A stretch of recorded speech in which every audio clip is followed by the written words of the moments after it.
This is episode number 144 of the Cozy Corner of Cinema, being recorded at the beginning of the year, January 1st, 2025, at 5:58 p.m. It is a dark night. It is a little rainy out. It was kind of sprinkling earlier as the sun was going down. It's been a cloudy overcast today, and we are at home. We are enjoying ourselves. The cats are sleeping. They are certainly enjoying themselves. And we can now move forward with the new year. I wanted to get this episode out before today, but this past week has been so hectic and has been so busy that there was simply no opportunity to record this episode earlier, as well as record a new episode of Peephole Pictures, which the opportunity never lended itself to me. But believe you me, it is on the way. When that is, hopefully sooner than later. But the next episode will be online hopefully soon. It has been a non-stop sort of just editing various things. It hasn't been uploaded to YouTube just yet, but me and some acquaintances recorded our little end of the year episode talking about our favorite Blu-ray and 4K releases of 2024. That is currently available on Spotify if you are interested in listening to that. There was a video component to that, but the video file was being uncooperative with Sony Vegas, so I think what I may just do is upload the audio with the thumbnail and put that on YouTube. But if you are interested in listening to that, that is on Spotify right now, as well as I have been dealing with editing a video project that has been taking up so much time. It's a very tedious and not quite monotonous, but very slow moving process. But it has to be that way. It can't be sped up. It has to be done correctly. But it is very time consuming. So those two factors really have been interfering with the new Peephole Pictures, as well as the newest episode of this, which I would have liked to have released before today. But here we are, just in the nick of time. So anyways, 2024 is behind us. We can reflect back on what we have achieved last year, what we set out to achieve, whether or not we've followed through with our resolutions, whatever that may be, our personal resolutions. If you were working on any of your artistic endeavors, if you have achieved those, and what steps you have made to achieve those, if not, and going forward, what we want to do about that. We don't want to just sit around and talk about the hopes and dreams that we have. We want to actually make an effort to find the steps forward to make them come true. So if you want to make your film, your novel, whatever it is, it's all about finding the endurance in you to move forward with that and to not put it off for another year, because the next thing you know, it'll be the next year, the year after that, the year after that, and you'll constantly be saying that you're going to do something, then it never happens. So it's just good to keep that in mind. Good to keep that in mind for the fresh year ahead of us, so that at the end of the year, we can look back and see if we have accomplished what we set out to. But now we are at the beginning of the year, so people are talking about their favorite films of last year. A lot of speculation onto the Academy Awards. You'll see many lists out there of people talking about films they discovered last year, maybe underseen films, films that are talked about that may not be seen until later on this year in terms of availability. Because I know even last year, well, every year I should say, there are always films that are kind of stragglers that are not available here in the United States. It's on a wide scale to the public. So I'm looking back on my theatrical watches of 2024, and there are just some films I just wasn't able to see until a little bit later. So in terms of, just like as a random example, one of my favorite films of last year, one of my very favorite films, was a new film by Tran Anh Hung. I may have said that incorrectly, but The Taste of Things, starring Juliette Binoche and Benoit Magimel. or Magimo. I don't know how to say that name.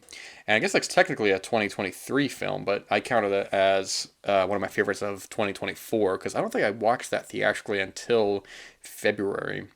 And of course, like Perfect Days was a big film that, well, like we were talking about, one of two of Wim Wenders' new films. I believe I saw that in March.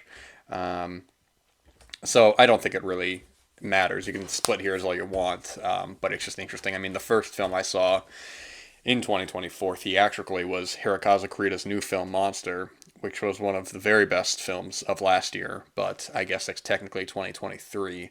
But at that point, it hadn't been available theatrically, or hadn't been available released in America until that point, at least not here, because I know some cities will get some bigger cities, LA, New York, Chicago, a lot of these big kind of metropolitan areas that will get a lot of films that may not be as readily available. Because I know, for example, I think next week some territories are getting The Brutalist, and it won't be available for me to see until the week after. So it's good to keep that in mind. But yeah, a lot of films watched last year. A lot of films watched theatrically, and looking at the films watched theatrically, it's great to reflect on those as well. The highlights, the low lights, sort of like the year in retrospect. Films that were some of your favorites, films that may have not gotten the attention that they deserve in terms of widespread sort of either availability or acclaim or just general kind of discussion. I've mentioned ad nauseum before about sort of the feeling that certain films, if they are not put into a certain limelight, that they can often get passed by, and you'll unless you're seeking out these films like on lists that people talk about, the films that you may have not seen this year or films went under the radar, that are not the 2000 plus theater releases, or even the like big A24 releases or Neon releases, distributors who can give these films a much larger audience than even something like, I'm thinking to like Mubi, who they can have something like The Substance open up in a wide release and get a lot of talk. But then I also think of another film, Bird, which they had just released. And I don't believe that has or at least not here, has gotten a theatrical release, not to my knowledge, and was one of the best things I watched for last year. It's just a brilliant, brilliant film. And I was just so surprised. I mean, no, I shouldn't even say surprised, but a film that I relatively didn't hear a whole lot about. I saw them posting about it, and was just kind of blown away. Starring one of my favorite, well, I shouldn't even say starring, but one of my favorite contemporary actors, which is Franz Rogowski, who in the past couple of years has been in just so many wonderful films like Passages and In the Isles. He's a wonderful actor. There was another film I think they believe they distributed as well. I don't remember the name of it. I don't know if it was a prison film or what that he was in. They were posting pictures that he was involved, or that he was in this film. I don't remember. But either way, a film like that unless somebody's going to bring to your attention, and plus, it's at the end of the year, so people are scrambling. Oh, best of the year, and it's worth keeping in mind. So, Bird is definitely a recommendation on that. A really, really good film. So it's interesting, yeah. It's a lot of. It was kind of I would say overall a good year for new releases. I saw a lot of really excellent contemporary films, 2024 films. A good mixture of wide theatrical films, widely released theatrical films, smaller, perhaps less talked about films, less widely distributed. A lot of films that garnered a lot of attention, garnered a lot of acclaim, notoriety. I'm thinking back to my enjoyment of something like Megalopolis, a film that had a very divisive reaction. People feeling very passionately about the film itself, and is still no release of that just yet. Lionsgate announced a 4K of that, so hopefully that'll be announced sometime soon. A film that will be revisited down the line for less contextual sake and more of letting it kind of just sit with you. It's a film that the more that I've sat on, I think the more I have felt strongly about it. And I do think that, unfortunately, a film like this it sort of takes a while for it to be properly evaluated.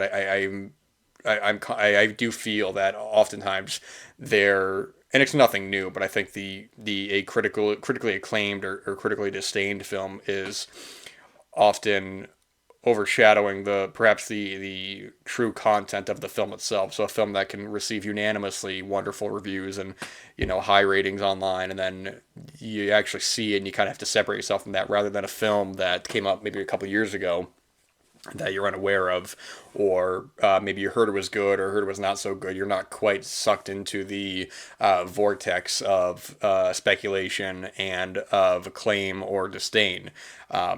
So I think a film like that, which I think was pretty widely disdained for what it was, I think it'll be a little while until people kind of can properly evaluate it and not get kind of sucked into the online sort of I wouldn't quite say echo chamber, but I do think there is a certain level of some similarity in what films are critically, or what films are not necessarily universally, but if everyone's going to dog on a film, or everyone's going to praise a film, then it's not as surprising, I should say, if people are hating on a film that doesn't have good reviews, or people are loving a film that has great reviews. I mean, that's nothing exclusive to that, but at the same time, if I look at a film that is getting all this word of mouth, all this buzz, and people love it, it's sort of, you're more likely to see these really kind of just, hyperbolic statements of one of the best ever, 10 out of 10, this and that, and any film, positive or negative, it does take years to be seen in a certain light. I mean, I think of something this year, a film that I think was pretty universally disliked, and I thought was overwhelmingly, what's what I'm looking for, overly hated. When I've seen much, much, much worse this year. I think to like something like Joker, Folie, Deux, which is by no means a great film, but I think it is a well-made film. I think there are a lot of really excellent things in it, but when I hear that's considered like one of the worst films of the year, I just don't buy it. I don't. To me, that film is far more interesting and far more memorable than another legacy sequel or a remake or anything of the such. And that doesn't mean it's necessarily better because it's different. Of course not. I've seen there's a couple of smaller films this year, like films in their own right that they're not good films. I didn't think they were good films, but something like that, when I see it being so dogged on, I really gotta, I wonder, is this a case of people sincerely believing this, or is it a case of, well, this is this week's target, so let's all go in on it and let's all, bash on it. And, occasionally I'll see some talk of people kind of giving actually interesting kind of critical analysis of the film. And a film like that, I think, will take some time for it to be really kind of looked at as to the quality it may or may not have. I was trying to think of like I wasn't even trying to think of, but it came to me in a comparison of something like The French Connection 2, of a film that is so uniquely different from the first film. I mean, The French Connection 2 came out a couple years after the first one. It was 1975, directed by John Frankenheimer, and it's such a interesting and uniquely different sequel in that, you have Popeye Doyle, Gene Hackman's character, who actually goes to France in that one, and without getting too much into spoilers of the first film or the second one, it feels so much like a different film. There are long sequences where if you're expecting a car chase, if you're expecting a big shootout, if you're expecting anything of what you may have preconceived notions of the first film, in The French Connection 2, you may be disappointed. I think it's such a fascinating sequel because it goes a lot more into smaller kind of character moments and longer sequences. There's a whole middle section of the film that really is sort of like a side film in its own right. It's like a side, not even a side story, but it's one that they devote so much time to that I'm maybe people in 1935 were walking out of the theater going, this is one of the worst films of the year. This is, how could they do this? They took this character and they did this completely different thing with it. And oh man, where's the shootouts? where's the car chase? Where's the big? There's none of that. What are they doing with this character? And that's kind of what I'm reminded of with Joker Folie at Deux, because I when I walked out of the theater, I guess I was kind of baffled as to I was hearing, and I tried to I tried to separate myself from any kind of critical response. I think generally it's just kind of word of mouth that ends up coming back to me. People, acquaintances will send, "Oh, this film is getting good reviews. This film's not getting good reviews." It doesn't really mean a damn to me. If I want to see something, I'm going to see it. I don't care if everybody loves it or everybody hates it. I'm here to judge it on my own. And that was a film that I guess, I mean, it has its obvious narrative issues, and it has issues with the script. I think the pacing is off, unquestionably, but I think what they're going for in that film is very interesting to kind of break down that character even more. Sort of this idea of what people expect from a person like this character being put in this position of somebody who he's not, and his own response to that, sort of just like, I'm not this person who you think I am. And it's a very tragic film in a way where maybe the musical numbers didn't work for you. Maybe you would say it's just it doesn't really evolve in the story. But I'm thinking, man, I've seen some films this year that are just as guilty, if not more guilty. And I'm not going to name films or anything like that. I mean, I've said before, I'm not, if you're lending me your ears for X amount of time, I don't want to just sit here and dog on a film, especially if it's one that somebody is like, oh, I like this film a lot. I'm like, I'm not going to try to convince you to not like something that you like. I'm far more interested in kind of giving a recontextualization to something like Joker Folie à Deux, where don't just follow the crowd and say that you hate it too because everyone else does. If you actually strongly dislike it, that's your prerogative, that's your right. But think to yourself, is this truly how I feel about the film? And that's why what I'm saying with this and Megalopolis is that they were so harshly and adamantly people are, what's what I'm looking for, just like, oh, we don't want a film like this. We don't want a film like this. I'm thinking like, well, what happened to everybody talking about in these really unique, risky films in the '60s and '70s of just really interesting, good or bad, director films that were made by a singular vision, a filmmaker who wanted to do something and tell a weird, different kind of story. It's sort of like everybody kind of longs for these days, and then we get films like that or Horizon, and then they're just kind of like there's a weird kind of cynical reaction of just people laughing at a film like this. People being ironic and not being sincere with their feelings. Everything's a joke. Everything's like you go on Letterboxd and everything's a joke. No one's like you're not gonna go to these places for any kind of real kind of critical evaluation. It's just people, if a film is universally loved, everyone's gonna love it. People, universally dislike it, they're gonna dislike it. And I think that that's something that is inherent, even if we don't think so, because instinctually, if everyone is jumping on the bandwagon for something, I don't know if some people feel like they have to jump on as well, or maybe even an adverse reaction. Maybe everyone hates something and they go, "Oh, I actually think this is the best film of the year," and it's like, well, then you're just doing the same thing. It's like, how do you actually feel about this? Are you able to kind of separate yourself from these sort of differing opinions that may or may not influence your own? That's ultimately up for you to decide. I know I've been guilty of that as well in the past, where films that have gotten real kind of a lot of hype, a lot of critical acclaim. I see it and I go, oh, that was great, that was fantastic. And then it starts to wear off, and I go, well, actually, there were some problems here. And then as time goes on, I go, actually, I didn't really like that film, and it's something that I think we're all guilty of to a certain extent, but it's all just about properly and critically evaluating these films, and not just falling into line with what everyone expects. So if you don't like this popular film or you like this unpopular film,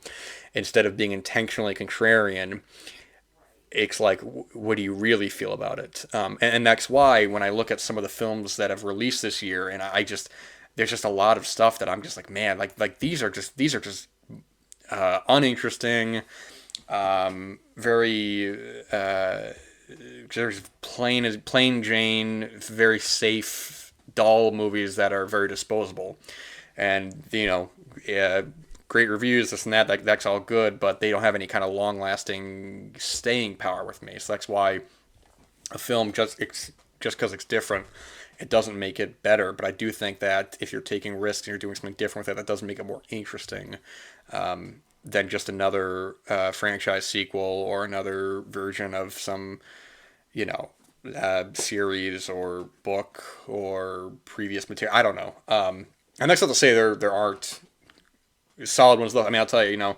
I don't know. Recently, I saw Gladiator 2. I mean, it's a sequel to a big film. And it was a lot of fun. It's a film that is definitely it's a big budget, two 2,500 plus theatrically released film. It's a sequel, the film everybody knows, a lot of people have seen.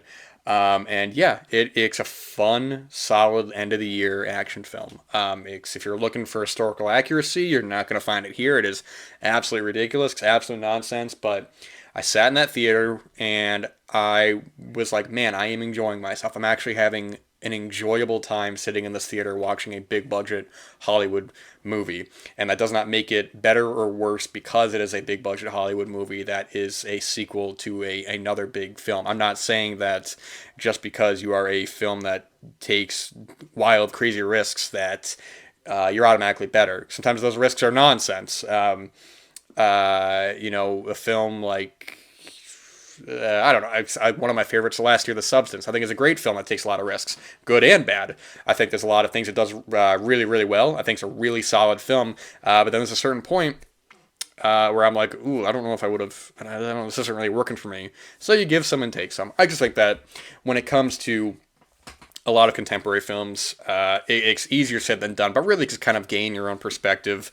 Don't be contrarian for the sake of being contrarian, but also don't just bandwagon everything. Have your own unique take on a film. If you like the film and everybody else likes, that's great. If you don't, then that's also great. But have a real reason for it. Don't just if everyone loves it, don't just say you love it too because it's the film of the moment. Because then in a year, if someone's like, "Oh, how was that film?" It's like, "Oh, I thought it was okay." It's like, "Well, brother." But of course, that kind of goes without saying. But there has been a lot of really, really solid films this year overall. I'm thinking of I saw a wonderful illustration on the cover of Entertainment Weekly. It wasn't. I don't think it was the cover. I apologize, but it was a wonderful illustration of just kind of a look back on 2024, all the big films that came out, and some smaller films too. You had films like Hundreds of Beavers and Terrifier 3 that were on there. Films that are not huge; they're relatively smaller films, but they reached their kind of critical acclaim last year. People were really talking about them, and that's great as well. They deserve these are filmmakers with a vision, and whether you like or dislike these films, I mean, I'll be the first to tell you, the Terrifier movies really aren't for me. Like, it's really not my kind of movie, but cheers to them. I mean, that's a small scale kind of film that was able to go number one that weekend and reach beating out these big kind of Hollywood movies, man. I mean, if that's that inspiration, I don't know what is. Instead of just sitting around and talking about making these films, they went out there and they did it, and they now look at that, and that should be incredibly inspirational. And that's wonderful, man. That is really cool. And I don't know. There's been like waves this year of really interesting stuff, some not so interesting stuff. I was talking a little bit before about kind of the Academy Awards, sort of the front runners for Best Picture or in terms of nominations, because right now, at the time of recording this, there's nothing. And I'm looking at some of those films, and surprisingly enough, there's nothing I'm really overwhelmed with positively. It's a lot of solid movies, solid films, I should say. A lot of stuff like Conclave, Honora, Sing Sing, all films I imagine will probably be nominated for Best Picture, and like those are all good films, but I'm not quite overwhelmingly positive on any of them. I think they're all well-made films. They're really compelling, really interesting.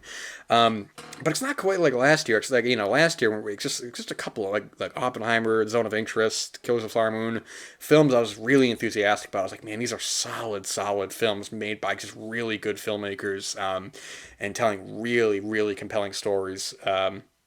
But we'll see. I mean, it's also the Brutalist I'll be seeing in 2 weeks, so I'm very curious about that. That one right now is kind of really piquing my interest, not solely because it's just kind of the one big film that is getting a lot of talk that I haven't seen yet, but more so I'm just kind of I don't really know much about it. The teaser is really great.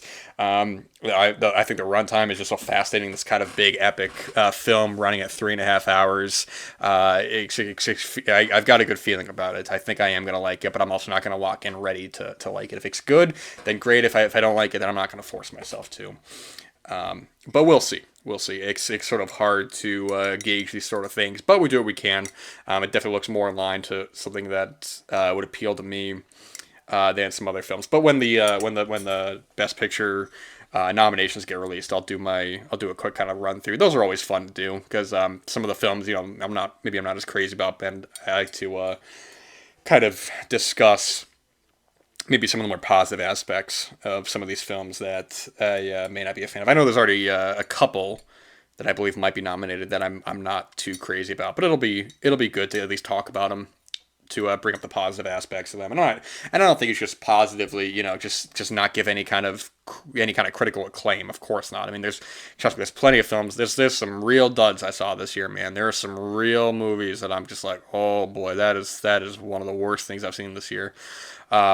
But I'm also just not going to go on about it. I'm like, all right, well, that was a crappy movie. I'm going to move on in my life. I'm not dwelling on these things. And if somebody else likes it, I'm not going to try to talk them out of it.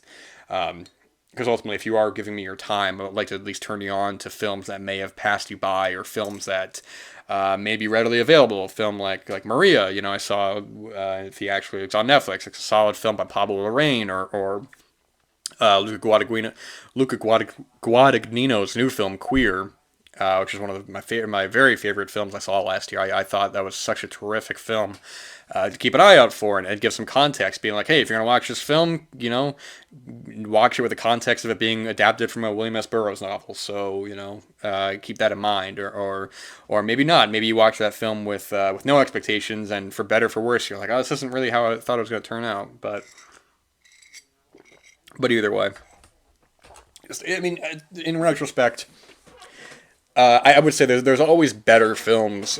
There's always better films than there are films that are not very good. I mean, there are definitely duds this year, big and small. It's not just a dud because it's a big film. There's a couple of smaller films, man. I mean, they're real duds. I mean, I'm thinking about some of my least favorite things I saw this past year, and a couple of them are like definitely smaller films. I'm just like, oh boy, I can't get on board with this at all. This is just not for me.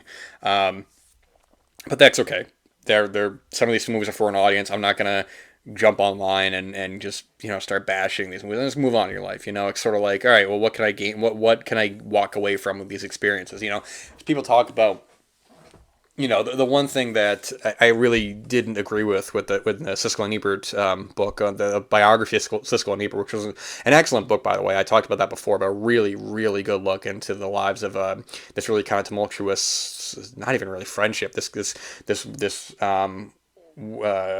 two people who just had a really fascinating life together. But one of the things I pretty adamantly disagreed upon was their criticism that a bad film is more egregious because you've wasted 90 minutes or 2 hours, and I think that's just completely ridiculous. I'm of the mindset that anything you do in life is a risk. Anything you do in life, you're paying for with your time. So if you're going to watch a new movie at the cinema, you are consciously risking those 2 hours of your life that you may either walk away from and go, oh my gosh, that was a great film, or you walk away and go, oh, that was terrible. I thought that was just garbage. But that's a risk you take, because then the great films, you're like, my gosh, those 90 minutes have changed my life. I have just watched something that I know will change my life, or in a couple, or maybe even at that moment you're like, oh, that film was okay, or it wasn't very good, and then you're thinking back to it, you're like, oh, actually I'm still thinking about this. Why am I still thinking about it? Well, maybe I should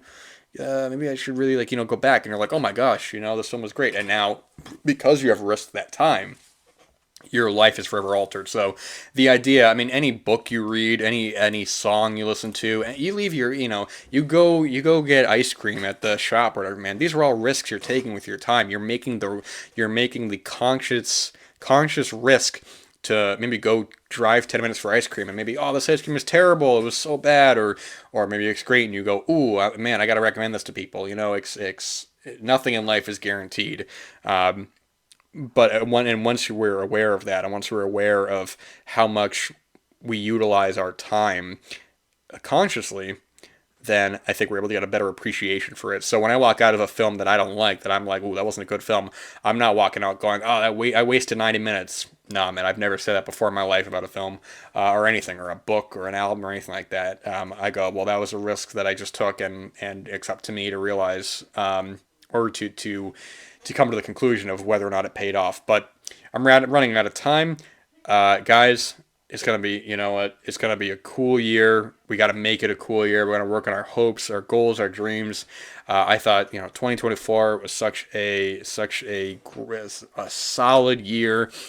We got the work done, but the work doesn't stop. We got to keep on going. So hey, you guys have a wonderful rest of your day. Whenever you're listening to this, I'll be back soon. Take care. Thanks so much for listening.